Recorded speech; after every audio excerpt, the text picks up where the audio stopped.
A mass murderer is on the run tonight, evading capture for more than 24 hours after opening fire in a quiet community in Maine. The suspect is a trained firearms instructor with a history of mental illness. He is accused of killing 18 people and wounding 13 more. The man police are searching for is 40-year-old Robert Card. Surveillance video capturing him with an AR-15 semi-automatic rifle entering a bowling alley moments before opening fire. We have complete coverage of the mass shooting in Maine, beginning with Samantha Cortese with the late-breaking details. Sam. Sharon, Micah, experts say this shooter learned those survival skills in his military training and say he is, quote, not in the give up business. His SUV was found, but more than 24 hours later, there is still no sign of him.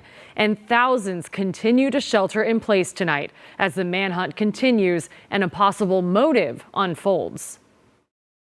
Come outside, walk to the front of the truck with your hands up and nothing in your hand. The FBI asking suspected mass killer Robert Card to come out of a home in Bowdoin, Maine.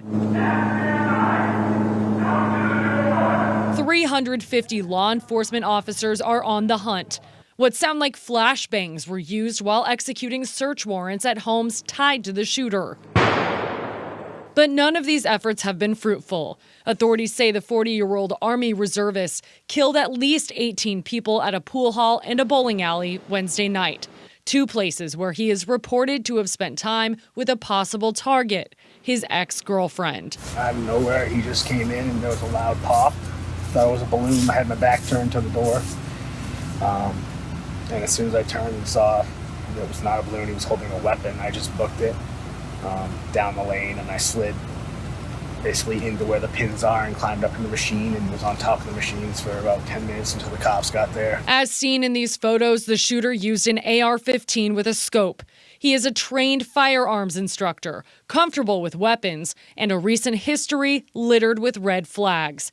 He spent 2 weeks in a mental health facility this summer. He was allegedly hearing voices and had thoughts about killing people on his National Guard base in Saco, Maine. The mayor of Auburn, Maine, was at the reunification center when families showed up to find their loved ones. Joyous, until some never walked through the door. When the reunification stopped and the families that were still left were there, that's when the gravity of the situation really took hold, especially for me. It is unclear if the ex-girlfriend is a victim. As part of this search, the Canada Border Services Agency issued an armed and dangerous alert to its officers stationed along the Canada-U.S. border. We will monitor our live feeds and break in with any developments tonight. Cher. All right. Thank you so much, Sam.